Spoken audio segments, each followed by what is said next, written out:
Hello, everyone, and welcome back to Cinematic Universe. My name is Ernesto Martinez. Joining me, as always, is Catherine Cook. How are you, Kat? Great. The Mummy.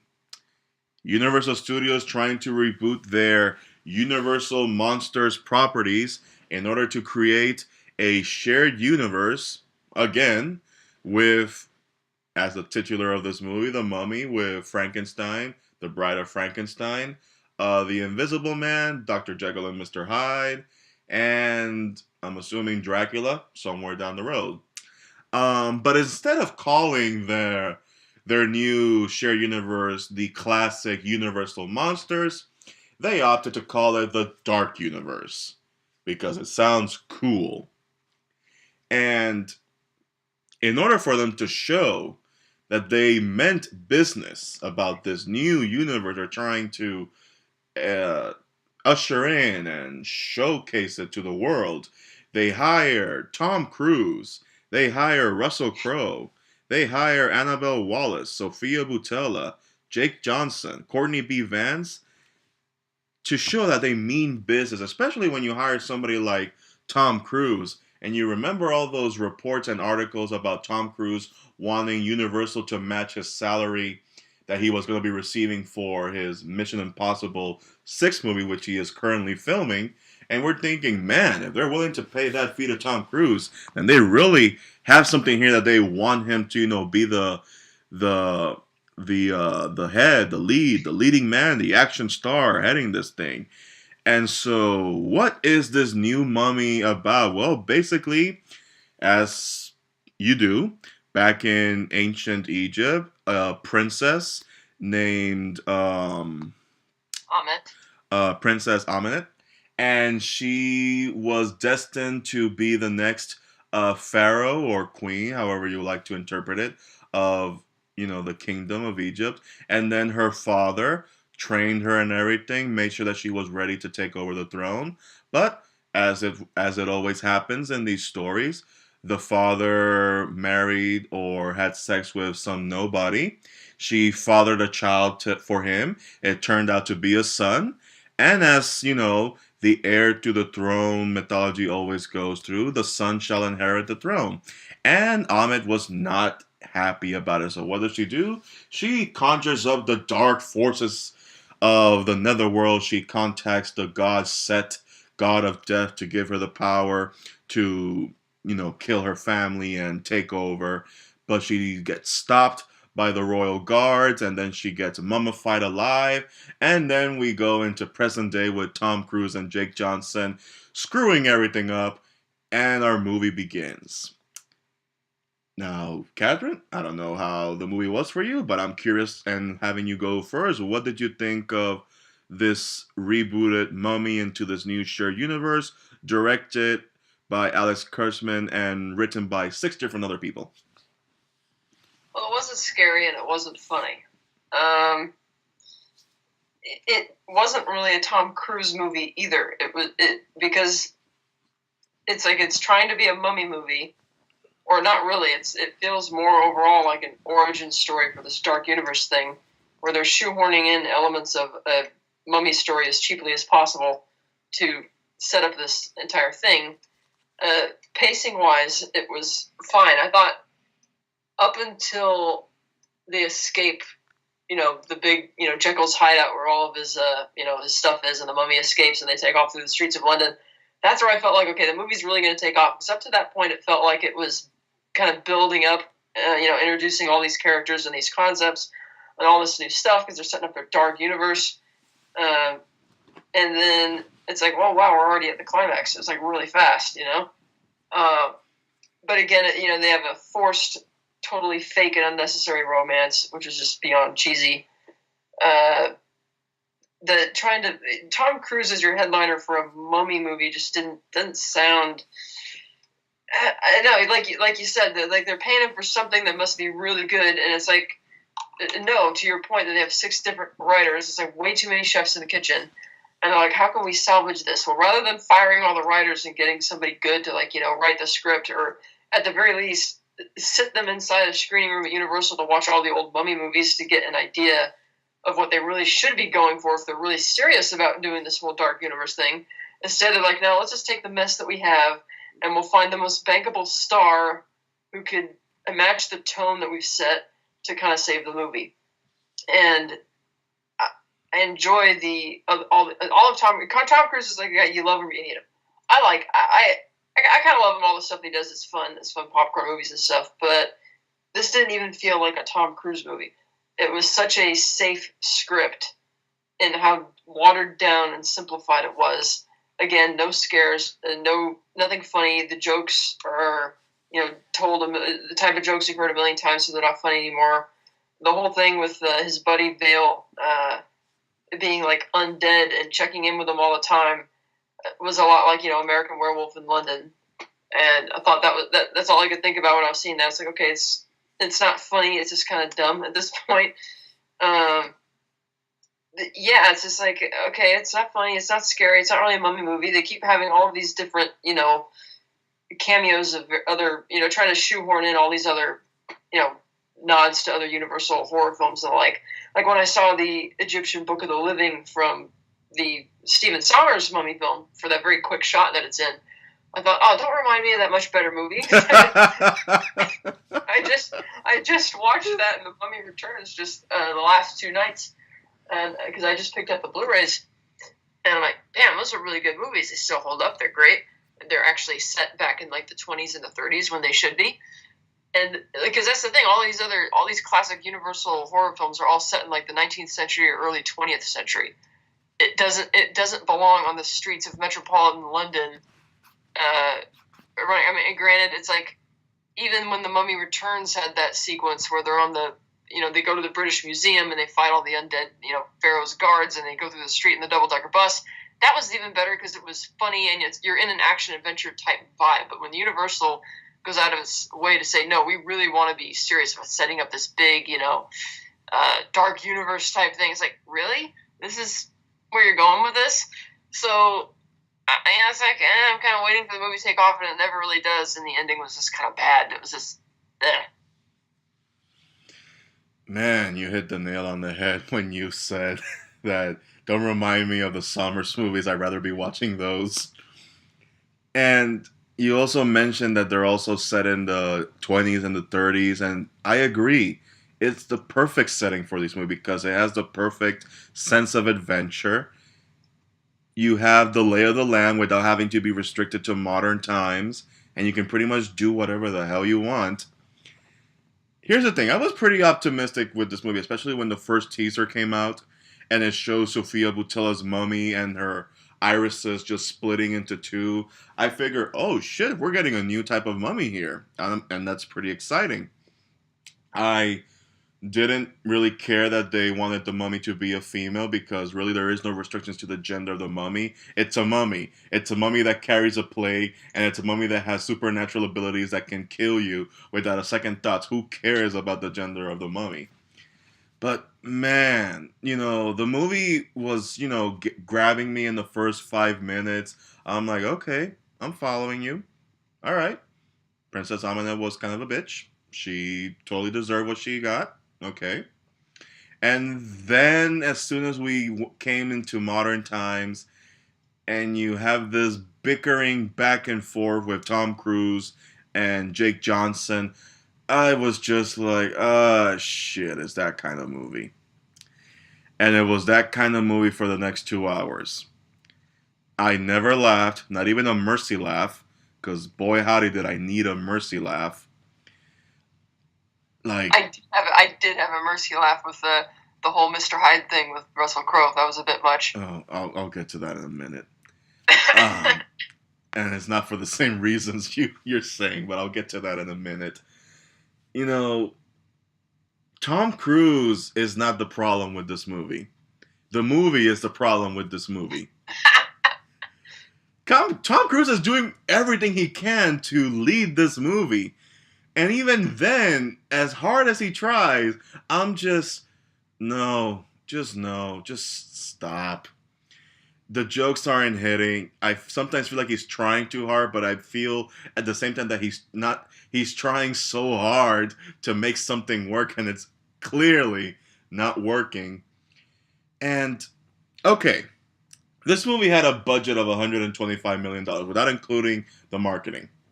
I assumed 20, 30 million of that was for Tom Cruise's fee. All right. Good Lord. The first few minutes actually had some, costumes, some makeup designs and stuff like that. And there were other parts where Sofia Boutella's character, even though they kind of polished her here and there with some VFX and stuff like that, it still looked like she was, in costume, in makeup. But everything else, especially when you see Jake Johnson's characters, spoiler alert, coming to life from the dead, and then in those visions that Tom Cruise was having, I'm just like, really? Is that the best you guys can do? Just put a layer of Photoshop CGI on him to make him look dead? Really? You have no idea how uncomfortable it was to watch him every time he was on screen, thinking to myself, man, they just don't care enough to even have makeup in a big budget movie. And it leads into the whole thing with Russell Crowe as Dr. Jekyll, which, all right, sure, why not? Dr. Jekyll is basically the Nick Fury of this universe, and he knows everything, and he's trying to, bring everything together, study it, and whatnot. But then when they do the whole thing with Mr. Hyde, I'm like, is that what we're getting? Just poorly CGI'd, photoshopped, angry Russell Crowe as Mr. Hyde? Russell Crowe. And him going like, oh, lazy. Whew. Okay. This movie just wasn't good, period. I didn't like it. I walked in there with some expectations. I left thoroughly disappointed. I really have no idea how they're going to connect these movies or what they're trying to build up to. How connected if they're going to be able to continue with it? Well, this movie proved one thing, that Tom Cruise, love him or hate him, he is a universal action star, and the movie will make its money back overseas, and they'll push on and keep going forward. But I'm just trying to figure out what they're building up to. Are they just going to get all these supernatural creatures to what? Meet Tom Cruise again and fight the god that he has trapped inside him? Or are they going to fight Dracula? Or I don't know what. What the hell does the Bride of Frankenstein have to do with this universe? What is she going to bring to the table? Because you know why? You know why I mentioned Dr. Jekyll as being the Nick Fury? Because the studio thought it was a good idea to take away all the horror elements, to take away all the scary stuff and intriguing mythology of these characters, and pretty much try to create a superhero universe in a universe that doesn't need to have any superheroes in it. It's like the League of Extraordinary Gentlemen, but not as good. Exactly. Yeah, exactly. And it was the same issues I had with their, Dracula Untold movie, which they're not even going to acknowledge it because that was supposed to be the Kickstarter to their Universal Monsters movie before they scrapped it and they called Dark Universe and say, hey, the Mummy's going to start this off. Plus, the Mummy's kind of, dead already, so they can't. I mean, the Mummy doesn't even get to be a part. The original, the whole Mummy brought out of Egypt doesn't even get to be a part of the whole Dark Universe. No, because apparently it's Tom Cruise the one who's going to be the new Mummy, because I guess having a god of death stuck in his body is the new Mummy. I mean, you saw at the end of the movie where he's running across the desert with a giant, sandstorm behind him. I'm just like, hey, that's a cool effect. But what the fuck does it have to do with this movie? But he's also, he's a good guy now, so it's not really, Also, I get in the Avengers, in the Marvel Universe, it's acceptable to introduce Spider-Man the way they did because, he's the new kid on the block, and they're aware of their audience, so there have been, 5 Spider-Man movies before that. They don't need to give him an origin story, per se. And it's acceptable to have him come in because he's like a kid, oh, Mr. Stark, let me come on, blah, blah, blah. But to introduce, Dr. Jekyll when he's already had his Mr. Hyde episode, it's like, no. If he's going to be your Nick Fury, then you should have started the series with him. Especially since his whole, whatever the hell he calls it, what the fuck the name was. Their shield, whatever it's called. Yeah, whatever you want to call it. I'm like, what? It's like Hellboy. They're the supernatural patrol or whatever it is. I was like, well, if that's going to be the central hub for these movies, then because I'm pretty sure there were a lot of other references when they're first hauling Tom Cruise to that room where they have all the skeletons and shit. And I mean, there's one of them which kind of has fangs, and there's a couple other. One of them almost looked like the hand from the Creature of the Black Lagoon or whatever. I'm like, okay, maybe it was, I don't know. But okay, if that's the central hub for all of this stuff, then why don't you start the universe with the guy who's leading it, rather than spoil? Like, really, that's how you want to introduce Mr. Hyde in your new dark universe? And I like you, I thought really that's the effects. It's kind of cheesy, but then I thought, well, maybe they're holding back with the effects on Mr. Hyde because they want to save it for the big reveal in the later movie. But maybe not, judging from everything else that we've seen. But yeah, it's like I don't know what they were trying to do here. It's just, I mean, I guess you're right. Tom Cruise did give everything he could to the movie, but no. No, it's just that the movie didn't give anything to Tom Cruise. And here's another thing. When you see the first trailer in the airplane, that sequence, it's a great sequence. I'm not going to take that away from this movie. It is a great stunt, and I'm pretty sure most of their money went into that stunt. But that shot feels completely removed from the rest of the movie. It is, and I can't believe I'm saying it, but it is bright. The cinematography is great. It is well executed, and the rest of the movie is just dull by comparison. I did not like the imagery of the sarcophagus being in the airplane. It's like, it felt way too modern. It's like, no. Like, okay, I'll have to stomach the fact that it's not set in the 20s and the 30s like it should be, but seeing the sarcophagus on the C-130 and that it's falling out of the sky, I'm like, no, that's too much. Yeah, and that she wanted the plane to fall exactly where it fell so that she can grab the dagger that was locked in the what's it called? The relic. The relic room or whatever. Yeah, that thing that Hellboy used to say when they did the first movie, a reliquary or something like that, where it was basically housing the dagger, and I'm just like, really? She knew? Okay.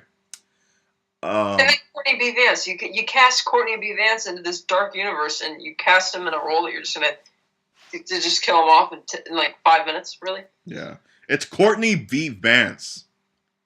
God damn it, people! You had one job. I really have nothing else to say about this movie. I don't. There's nothing. It's just like I looked at the writers and the names of the people they had. It's like, well, Christopher McQuarrie's done some good movies. Like, he did the Tom Cruise movie Valkyrie. He wrote and directed that. That was good. David Koepp used to be really good when he was with Spielberg. No, he's not. Alex Kurtzman was good with Abrams' Star Trek series. But it was like, what the hell happened with those three names as writers and directors? And granted, there were other people involved too. But it's like, how did this happen? You would think it is a winning combination. Yeah. I have to assume, and I'm just putting a lot of assumption here without making an ass out of myself, but I have to assume that whatever first draft they had was very good, and somewhere along the production or pre-production of this movie, they said, nope, not good enough. Let's just add some other stuff that we need to, get this thing started. Also, why did they bother having the tomb be in Iraq? For the joke that Mesopotamia, now Iraq. It was like, why? It's like, really, we're not even in Egypt anymore for this movie series? No. Yeah. I mean, I swear, this movie... I loved that tomb. It looked really creepy, and I thought, okay, this is kind of interesting, but yeah. Oh yeah, there were some great sets built in this movie. That was a great set. I was actually surprised by how realistic the set was. I was kind of scared that the rest of the set was going to be, CGI, or it was going to be a green screen and stuff like that. The only thing that ever felt that was not real was the mercury water. Yeah. I mean, I know that's how mercury tends to look, and the fluidity and stuff like that. But you can't have mercury on a set; you're gonna kill people. The idea, going off the whole mercury thing and the plans, is like the idea that it's Henry's evil plan is like, oh, we're gonna let her stab you, and I'm gonna stab you. And this is dark evil, and we're gonna kill you. And yeah, just have a drink with me, and you'll have to sacrifice yourself for humanity. And it's gonna be lovely. It's like, really, you want to do this? This is insane.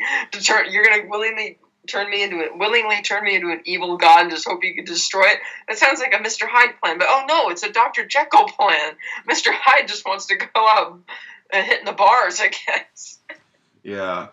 I mean, maybe you're right. Maybe they should have started with, Dr. Jekyll as the first movie. If he's going to be the one who's going to bring all this together and study every single supernatural occurrence in the universe, i.e., the mummy, the wolfman, vampires, the invisible man, and stuff like that, that would have been your first start. And that would have been, simple and straight to the point. But no, we get this. That's already done. Now they have to commit.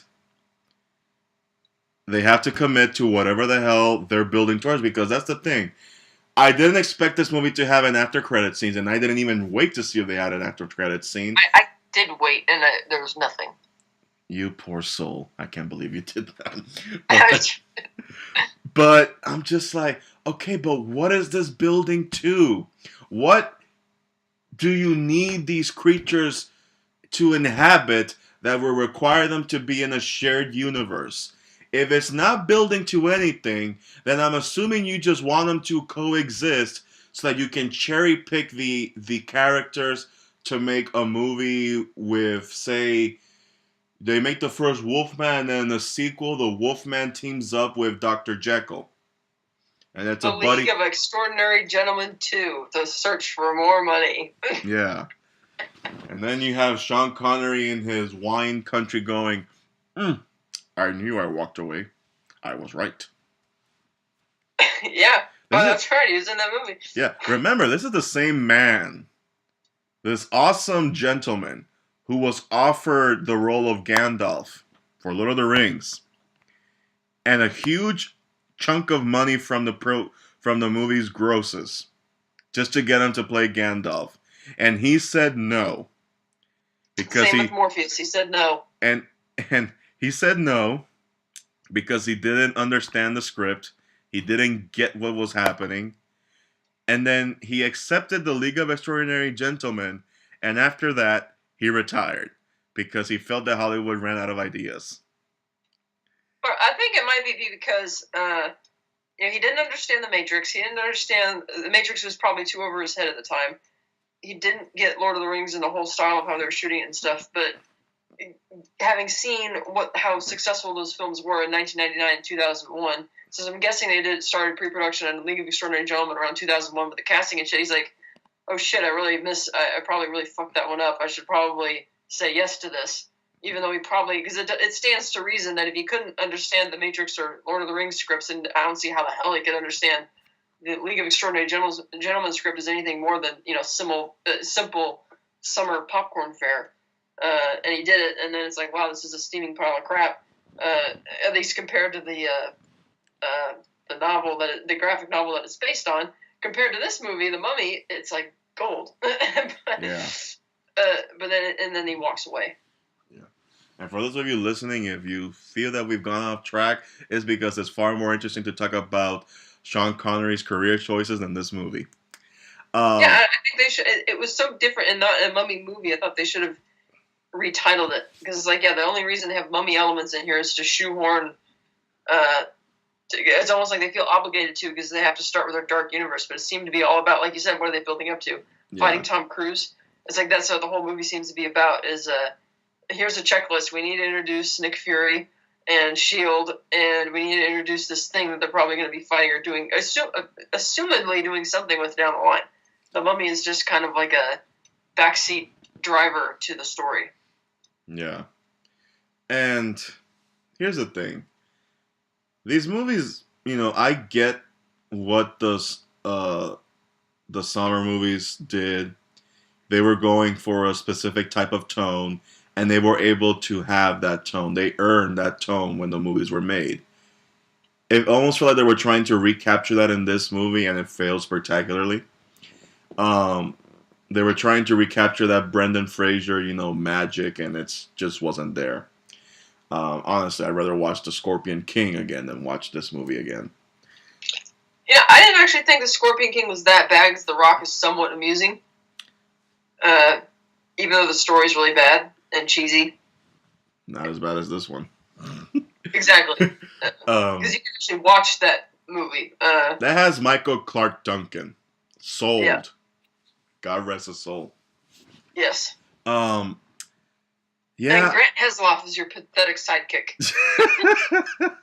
Yeah.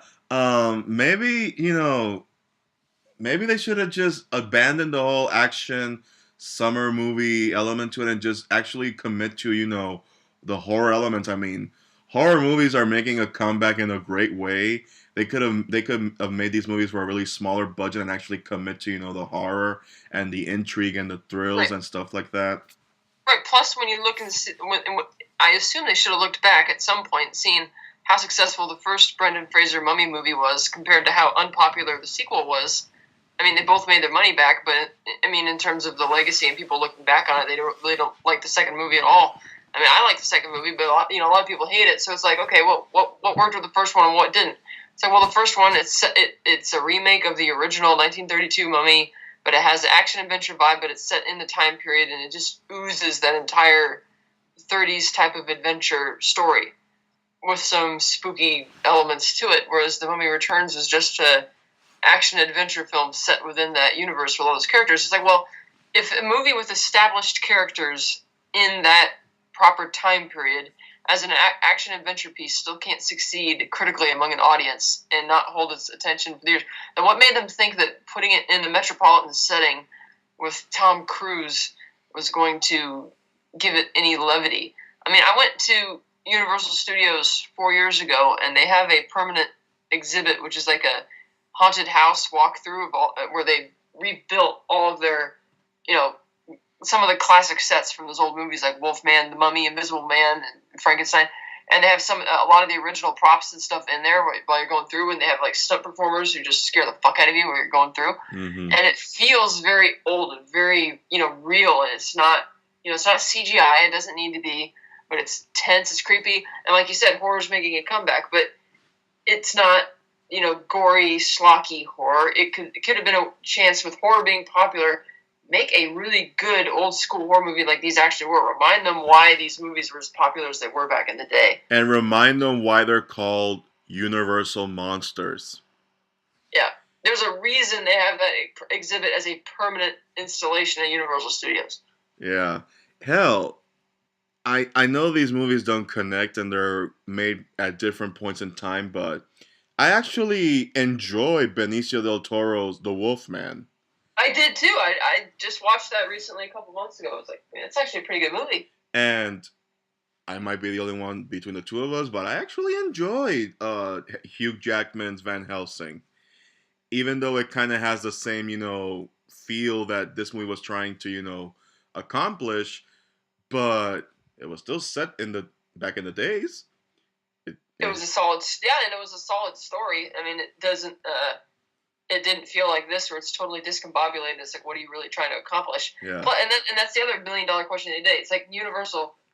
Didn't it dawn on you why you felt that this universe in particular was the one worth adapting? Because they wanted their own their own Marvel and DC thing. And what do they have? Well, they have these monsters.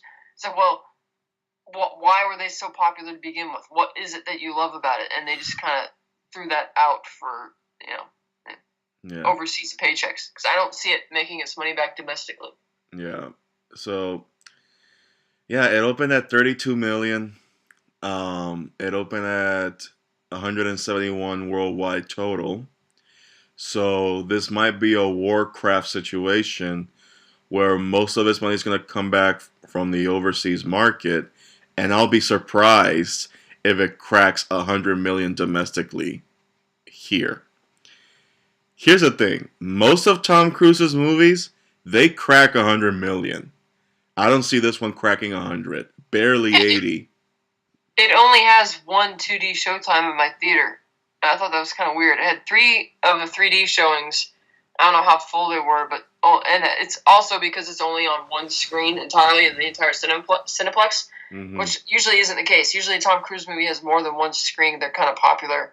But it's like, okay, wait a minute. I got to the theater and I was looking it up on the page. I'm like, there's something wrong here. I was like, oh. Yeah, and that's pretty much everything I have to talk about this movie, guys. Do yourself a favor, look for the classic Universal monster movies, the Dracula movies, the Mummies, the Wolfman, An American Werewolf in London. Look at Benicio del Toro's Wolfman. Go look at Van Helsing. Go look at Bram Stoker's Dracula and stuff like that. Those really encapsulate what these characters, these mythologies are all about. Hell, if you don't even want to watch all that stuff and you'd rather just watch some TV, do yourself a favor and watch Penny Dreadful. You'll get your mummies, your zombies, your vampires, your werewolves, and your Frankenstein and your witches, and you won't be disappointed. And if you're watching this on YouTube, then you could just go into the YouTube search bar and look up all of the British spin-off mummy movies. Because they did. Because Universal didn't do a bunch of sequels. British did. And they're all... Yeah. But thank you all for listening, and thank you, Catherine, for joining. Of course, thank you. And everybody else, you can follow me on Twitter at MartinezXYZ, and you can subscribe to my YouTube page if you want, and you can find my Facebook page, Cinematic Universe Ultimate, and click like and tell your friends. Bye-bye, guys.